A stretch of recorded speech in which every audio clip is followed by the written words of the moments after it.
this is a shakedown. Order up that beat just like it's takeout. Show me you got soul inside those new shoes. And you can rock and roll with an attitude. So good, so fresh, just the way you like it. Just the way you like it. So good, so fresh.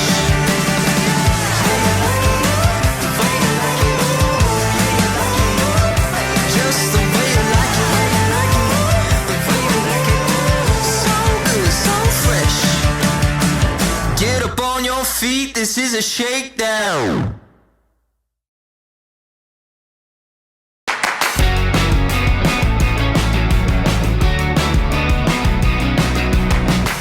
This is the new Nissan Navara, which is the country's second best-selling pickup as of the end of 2021.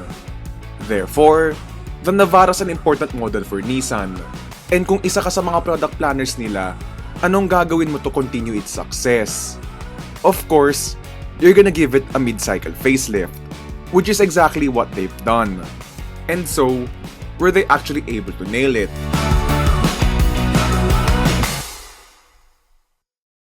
So one of the first things that you're gonna notice with the new Nissan Navara is the updated face. So over the years, ever since the 2020s, Nissan has been pushing their brand to make their cars more emotionally appealing, which compared to their previous models, they actually look more, let's say, on the boring side of things.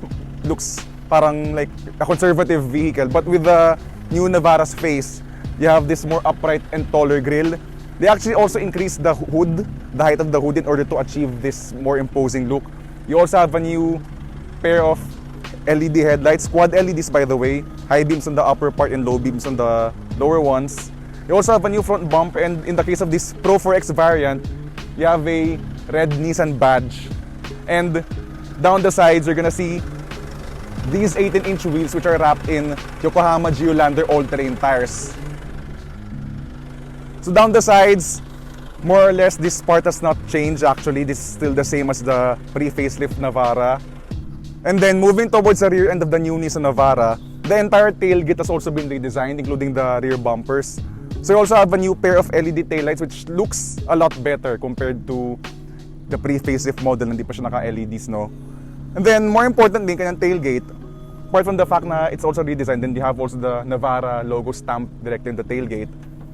Meron ka na ngayong tailgate lift assist. So you have the torsion bar here sa kanang tailgate, which makes it actually easy to lift the tailgate with just one hand. Unlike yung other pickups na medyo bigat yung tailgate niya since it doesn't have the tailgate lift assist feature. Then, it's actually pretty much it in terms of the changes aesthetically.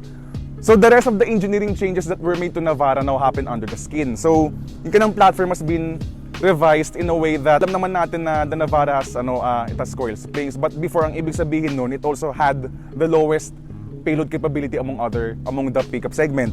But now, they revised the suspension, the chassis, the platform, so that even if naka-coil spring siya ngayon, it's not anymore the lowest in terms of cargo carrying capability compared to the competitors. And we're gonna dwell into that a bit later.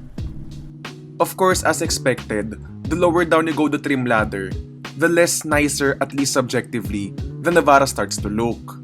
But at least Nissan gets the fundamentals right, with even the mid-spec VE getting LED headlights, automatic emergency braking, 17-inch alloy wheels, just to name a few. And so, this is a good time to talk about the Navara's interior.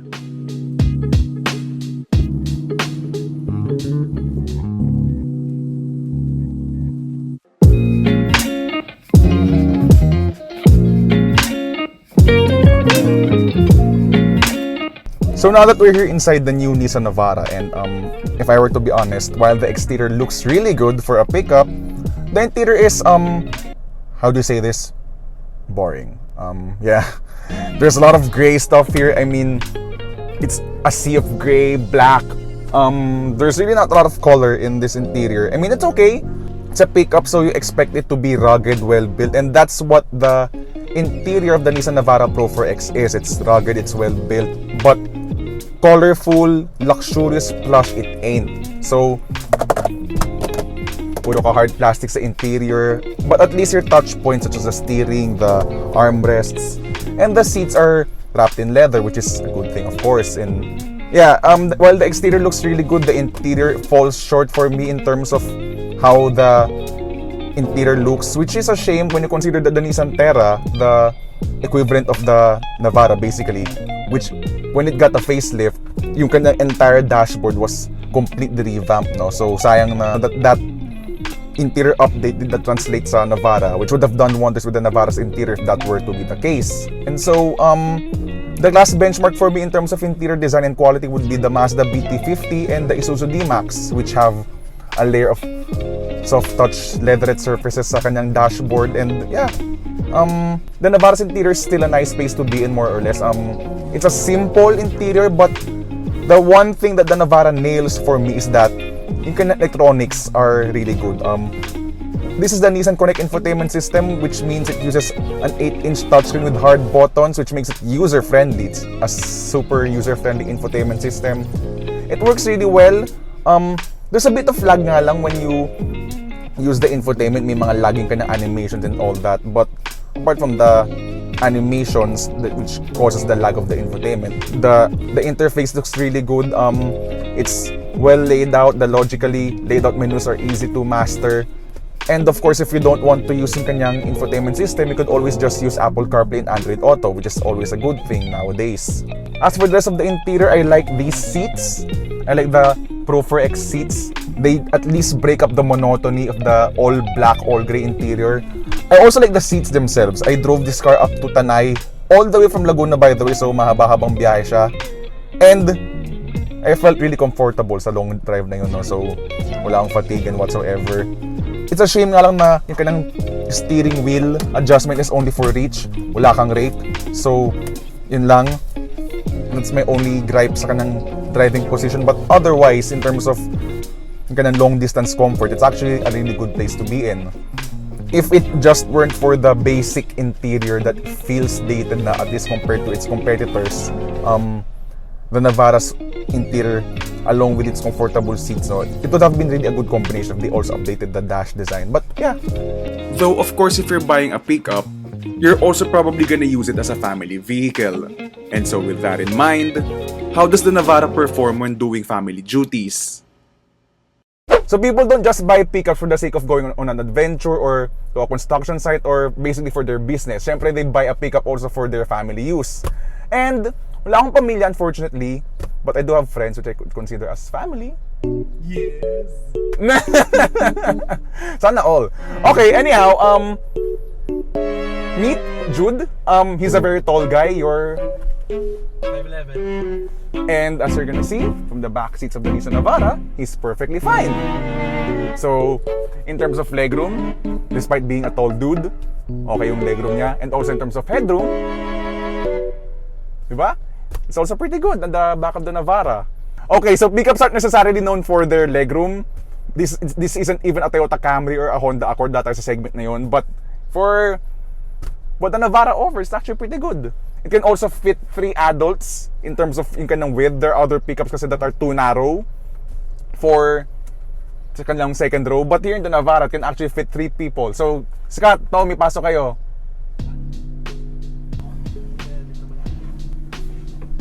O, di ba? 3 people at the back, comfortably. Some pickups kasi, you know, can fit 3 people in terms of width ng tama. But yeah, here in the Navara, it's actually pretty good in terms of width. And then as mentioned a while ago, revisions to the chassis, the suspension, and the frame have enabled Nissan's engineers to increase the Navara's payload. And while it still isn't the class benchmark in terms of payload, it is now easier for the Navara to haul more than 1,000 kilos. So as mentioned a while ago, some of the engineering changes to the Navara were made under the chassis. So compared to the previous Navara, now you have 1,017 kilos of payload, which now puts it right in the middle of the class in terms of payload capacity compared to the pre-facelift model, which actually used to be at the bottom of the class because of its coil spring suspension.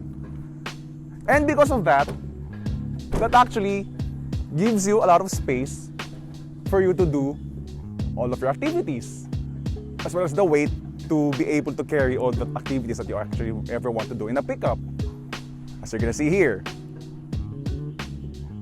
Pero before we continue with our review, this is gonna be a great time for us to talk about today's sponsor.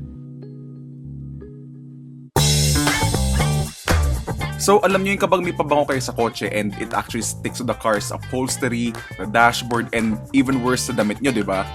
And we all know how unpleasant that is. And then more importantly, syempre ang gusto niyang air freshener ay yung swabe ang amoy.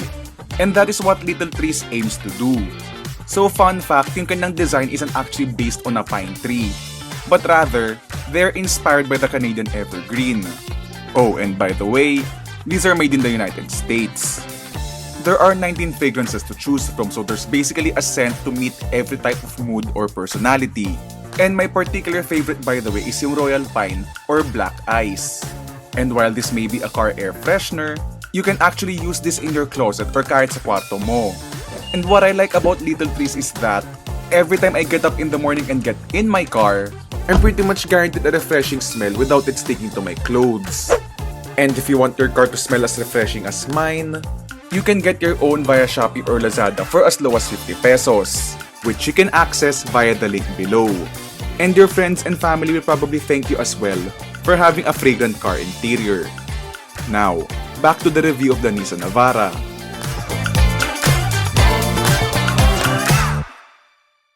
So with the Nissan Navara, you get two engine choices depending on which variant you're gonna choose. So both of which are 2.5-liter turbo diesels with the base EL and mid-spec VE coming in at 163 horsepower. Then, if you're gonna get the VL and the Pro-4X, that's when the power bumps up to 190 horsepower and 450 Newton meters of torque.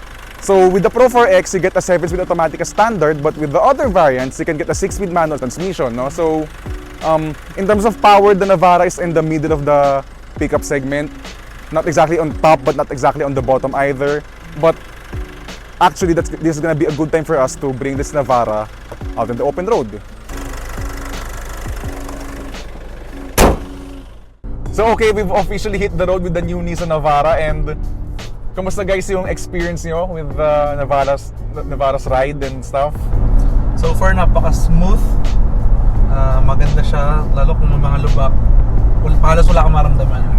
That's actually a good segue to start with the Navara's ride. No? So that's basically yung hallmark naman talaga ng Navara, which is its ride. So other pickups would usually have a leaf spring for high payload. Pero with the Navara, it uses coil springs, which is basically just like yung mga SUV mo, like just like the Terra, just like the Montero, mga ganyan.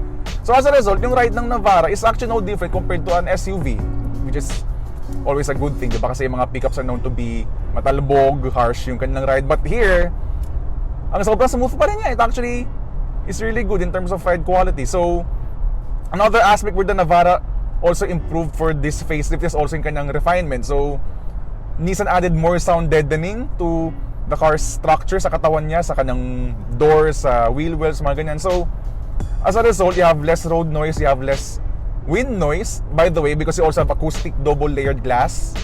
So as a result of that, improved yung kanyang refinement. You have less wind noise na ngayon and less road noise compared to the previous model. Yung nga lang, the engine sounds agricultural pa rin for me compared to yung mga competitors niya. Though under hard acceleration, medyo may onting engine noise ka pa rin, but that's pretty much expected din naman in basically every other pickup. But as far as the rear comfort is concerned though, magandang, as we've shown a while ago kanina, di ba, magandang legroom sa likod. Basta dyan, Scott, Tommy? So good. So good. So good. Sobrang maluwag. Maluwag po siya. Tsaka comfortable. And malalaking tao pa kami, guys. Lahat kami dito mga matangkad actually. So this is a perfect way for us to demonstrate the Navara's practicality din in yung kanyang space. And then that's also a good part for us to talk about the engine. So as mentioned, this is a 2.5-liter turbo diesel engine na in the case of the Pro-4X and the VL produces 190 horsepower. So again, not the best nga in terms of outright power figures. That title goes to the Toyota Hilux and the twin turbo variants of the Ford Ranger. Pero the numbers kasi don't tell the whole story. So even though you only have 450 Newton meters of torque with this engine, you get all that torque from as low as 1500 RPM and all the way to what, 3500 RPM or so, mga ganyan. Kaya as a result, in terms of overtaking, since you have this broad torque power band, the engine feels relaxed. So hindi mo siya yung parang pinupush para umano yung engine niya. Hindi mo siya yung parang binabatak. Hindi mo siya yung rev out para maka-overtake ka as you've basically seen ngayon lang. And the 7-speed automatic that's mated to this engine is actually a very good transmission, no? So the shifts are very smooth. They're very quick then. Ang quick niya mag-change ng gear.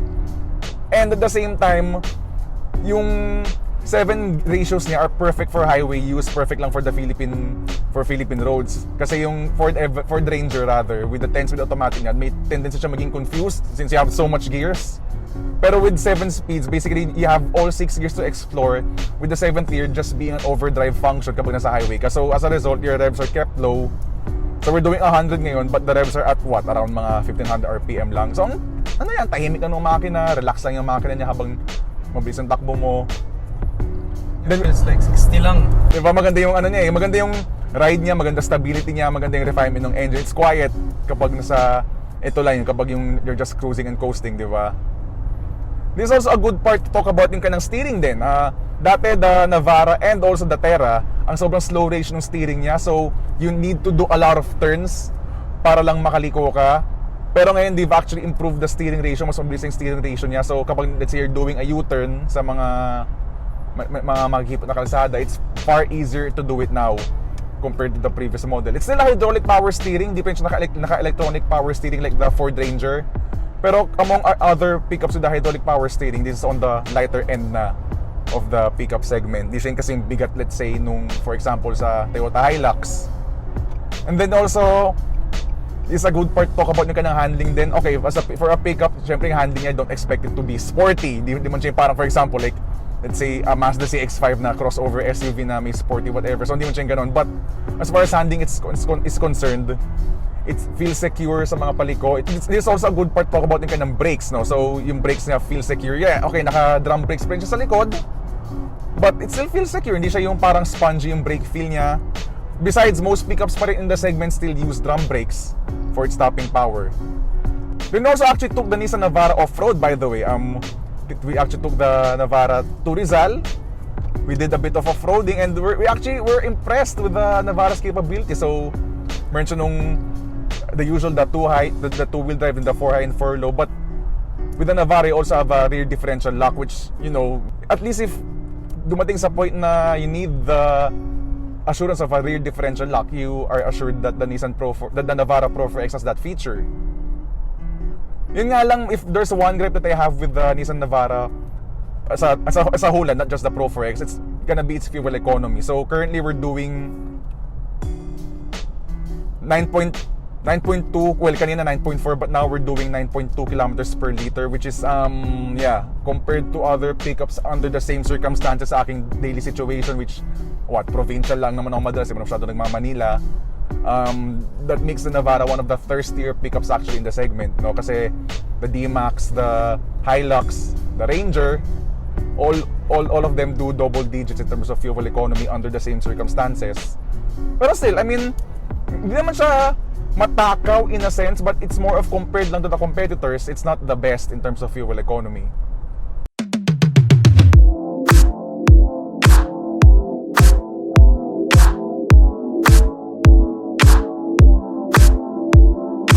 Pricing for the Nissan Navara starts at 1,026,000 pesos, and that gets the base EL variant. Step up to the mid-spec VE, and that's when you get stuff like LED headlights, automatic emergency braking, the Nissan Connect infotainment system, among other features.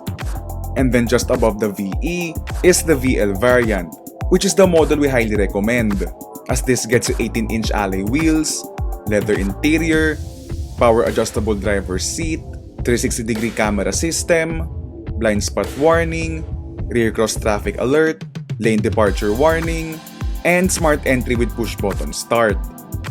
And then of course the model that you're seeing here is the top trim Pro-4X, which is mostly an aesthetics upgrade over the VL variant. Though weirdly enough, getting the Pro-4X also removes the power adjustable driver's seat. And then for an unspecified limited amount of time, Nissan is also selling the Caliper X, which is basically the Pro-4X but without the 4-wheel drive system. Now, is the Nissan Navara still any good? That's gonna be a solid yes. Thanks to its thorough mid-cycle facelift and comprehensive list of standard features, the Nissan Navara remains to be one of our top picks in the highly competitive pickup segment.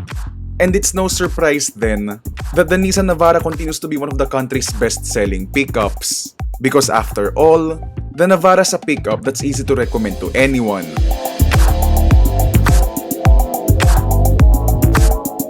So people don't just buy pickups for the sake of, going to Take 2! Take 3 pala. So all Isuzu, Isuzu! Nissan. Ano Isuzu? This is what I have to go through every time I shoot a car.